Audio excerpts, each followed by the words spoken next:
Oke, kalau tadi mengenai keterampilan berbicara, kali ini keterampilan yang terakhir yaitu mendengarkan atau listening. Ya, mungkin di antara 3 keterampilan lainnya, menulis, membaca, dan berbicara, mendengarkan akan lebih minim kalian pelajari ya. Kalau misalkan menulis, kalian sangat sering nanti menulis, tugas pun kalian menulis laporan, ya, menulis naskah, menulis artikel.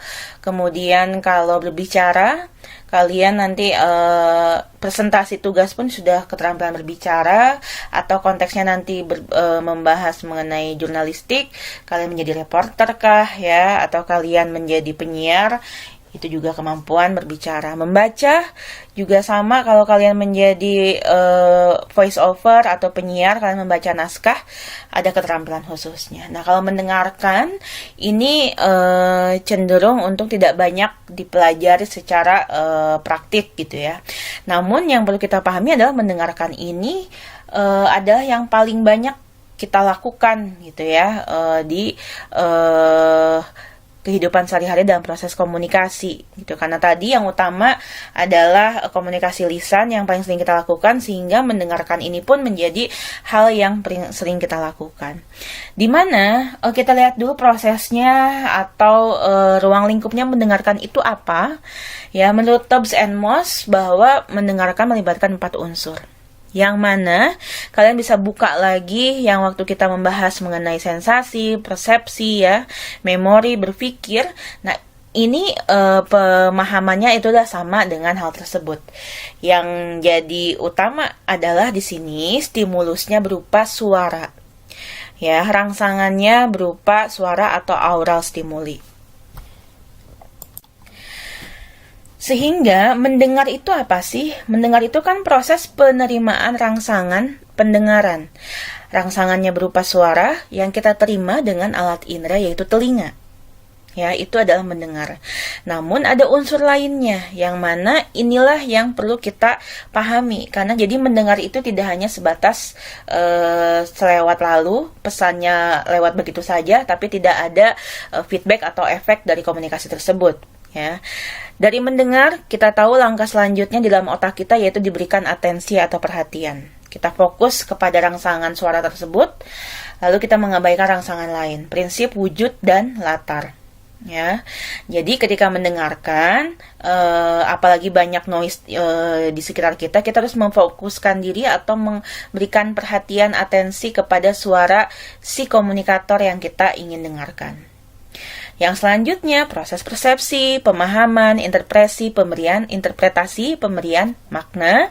Selanjutnya ada mengingat, menyimpan informasi terkait suara tadi ya di dalam memori. Untuk apa? Untuk nanti digunakan kembali saat proses berpikir. Nah, lalu karena banyaknya situasi dan kondisi saat kita berkomunikasi, artinya ada juga jenis-jenis mendengarkan. Ya, kalau mungkin kalian sekarang memahami ya Bu, mendengarkan ya gitu aja, kita dengerin orang ngomong gitu ya. Padahal kalian pun sudah melakukan hal-hal ini, mendengarkan yang menyenangkan, mendengarkan lagu, bentuk dari komunikasi ekspresif dari seseorang, mendengarkan obrolan dengan sahabat, keluarga ya, atau hal yang lainnya. Yang pertama tadi yang mendengarkan yang menyenangkan atau pleasurable listening. Biasanya kalau kita ngobrol sama teman, sahabat gitu ya, itu kan proses mendengarkan apa yang mereka omongin, kita jadi seneng gitu ya, kita jadi tertarik atau secara emosi kita tertawa gitu ya, seneng, bahagia. Kemudian mendengarkan secara diskriminatif, fokus mencari informasi-informasi tertentu. Ya, tadi berbicara itu sifatnya sekilas lalu ya. Sekali dengar tidak diulang berarti artinya sudah hilang di udara ya. Artinya kalau kalian misalkan contohnya saat kuliah mendengarkan secara diskriminatif, kalian fokus mencari atau memahami apa yang ada dalam materi tersebut. Hal-hal lainnya mungkin yang tidak menjadi utama ya, kalian bisa kesampingkan. Ya, yang utama adalah kalian memahami apa yang kalian cari atau yang kalian inginkan dari si pembicara. Kemudian mendengarkan secara kritis, sambil kita mendengarkan, sambil di otak kita aktif menelisik, mengevaluasi, mencari benar salahnya, dan lain sebagainya. Konteksnya di sini disebutkan misalnya dalam sidang pengadilan. Ini udah jelas artinya ada yang pro dan kontra, ada yang salah, ada yang benar. Ya, kita mendengarkan, tapi dalam pikiran kita atau mungkin secara alat bantu tulisan kita coret-coret gitu ya, atau menuliskan apa poin-poin pentingnya. Untuk apa? Untuk nanti kita kritisi, ya, berdasarkan tadi interpretasi kita sendiri. Mendengarkan dengan empati, mendengarkan yang tersirat, bukan yang tersurat. Artinya apa? Kalau ini contohnya lagi-lagi komunikasi antar persona, kita suka tahu kan, kalaupun kita tanya teman kita, kamu kenapa? Dia jawabnya nggak apa-apa, tapi secara nonverbal, secara intonasi, ya, secara gestur atau mimik wajahnya, dia sedih atau ada yang berbeda, tentu kita tahu bahwa ada sesuatu hal yang terjadi. Ketika dia bercerita, kita mendengarkan dengan empati. Artinya kita mencoba merasakan apa yang dia rasakan. Ya, di sini tentu kalian juga mungkin punya pengalaman bagaimana rasanya kita ketika punya masalah atau sedih didengarkan oleh orang lain, itu empatinya akan terasa. Lalu kita tahu bahwa mendengarkan juga tidak semudah itu, ya. Apalagi kalau proses komunikasi, artinya memang kita terlibat dalam proses tersebut sebagai penerima pesan. Namun bisa jadi tidak efektif karena ada beberapa hambatan. Ya, di sini disebutkan ada 6. Misalkan sibuk dengan diri sendiri. Artinya apa? Tadi kita tidak memberikan perhatian atau atensi pada stimuli atau pesan dari seseorang kepada kita, ya. Kemudian sibuk dengan urusan eksternal, kurang lebih sama, yang mana bentuknya juga itu adalah melamun. Nah, melamun biasanya kan kita tahu kalau melamun kalau kita sedang melamun, kita kadang tidak mendengarkan apa yang sedang orang lain katakan pada kita, ya. Kemudian mempertajam, hanya memperhatikan hal-hal tertentu saja, merespon pada hal tertentu saja, yang mana hal-hal lainnya yang juga penting atau bagian dari isi pesannya itu dikesampingkan. Asimilasi, bagaimana kita merekonstruksi atau memberi penilaian pada apa yang kita dengar, namun sesuai dengan sikap kita sendiri gitu ya. Artinya kita selalu, pesan yang sampai ke kita selalu nilai dengan apa yang kita pahami. Artinya di situ seperti ada blocking gitu ya, di mana bisa menjadi negatif maupun positif. Negatifnya adalah bagaimana orang itu mau menyampaikan apa pemahaman dia kalau kita pun selalu melakukan proses mengkaitkan dengan prasangka atau nilai-nilai kita sendiri. Kemudian faktor kawan dan lawan, kalau dia kawan kita dengarkan, kalau dia lawan kita acuh. Ya, itu akan mendistorsi pesan. Ketika pesannya penting atau pesannya sama, ya, antara yang disampaikan kawan dan lawan pasti akan berbeda. Yang kawan karena kita senang, kita kenal, ya, jadi akan lebih efektif. Yang lawan, padahal pesannya sama, tapi kita akan mendistorsi pesan tersebut karena sikap kita kepada si pembicara. Mendengar yang diharapkan, mengasosiasikan yang didengar dengan sikap yang sudah terbentuk, kurang lebih sama seperti yang tadi. Artinya sebagai pendengar yang baik, kita fokus, ya, tadi proses atensi diperhatikan.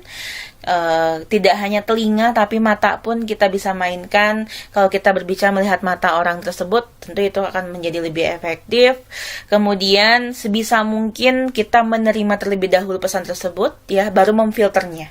Tidak langsung memblok pesan tersebut sebelum masuk ke dalam diri kita, yang mana tentu komunikasi itu tidak akan terjalan dengan efektif karena kita pun sudah menolak pesan tersebut.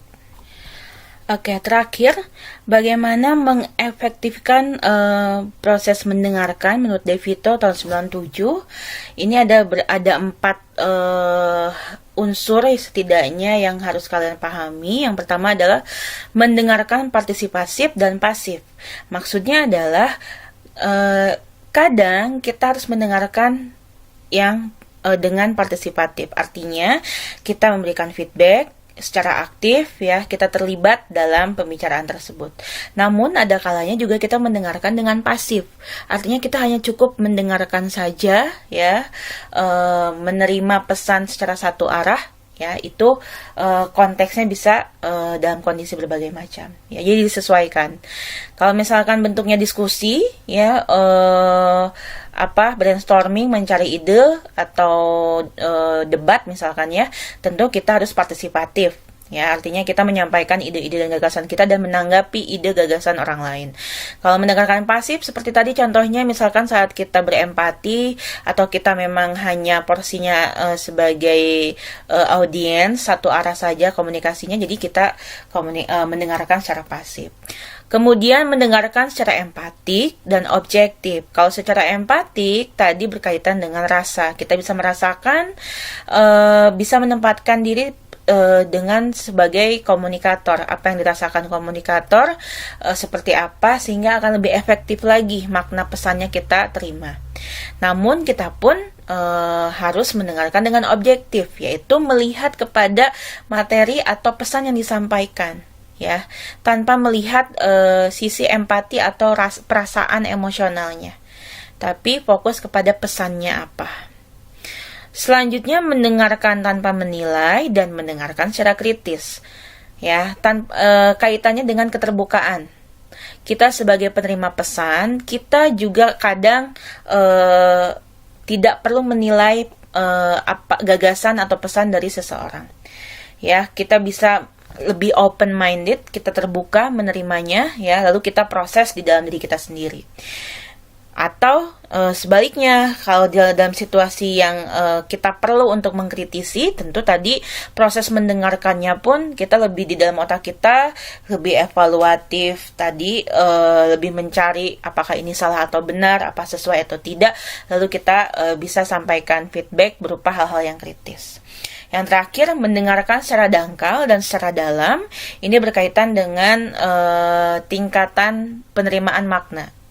Ya, proses komunikasi adalah proses penyampaian pesan yang ada maknanya. Nah, ini kita mau kadang kita ya hanya dengerin aja lah, gitu ya. Tidak kita terima secara mendalam. Atau sebaliknya, misalkan yang berbicara itu adalah yang kita idolakan, atau memang kata-katanya, pengalamannya itu sangat berguna untuk kita bisa mendengarkan secara mendalam. Ya, artinya tadi prosesnya mendengarkan, memahami, menyimpan di memori itu lebih kuat lagi sebatas dibandingkan dengan yang secara dangkal tadi. Secara dangkal hanya kita cukup tahu saja, lalu selesai. Tidak lagi lebih lanjut melihat apa yang disampaikan dari si komunikator tersebut. Oke, itulah materi kita hari ini. Jadi kita sudah selesai membahas mengenai komunikasi lisan dan tulisan dengan 4 keterampilan, yaitu menulis dan membaca. Yang hari ini adalah berbicara dan mendengarkan. Selain kalian pahami juga teorinya, diharapkan juga kalian akan ada perubahan saat kalian melakukan keempat keterampilan ini. Karena kalian sudah mengetahui teorinya, ya, sehingga dipraktekkan baik dari sisi tugas maupun tentu dalam kehidupan sehari-hari agar komunikasi kalian menjadi lebih efektif. Terima kasih semuanya. Sampai berjumpa lagi minggu depan di pertemuan selanjutnya. Wassalamualaikum warahmatullahi wabarakatuh.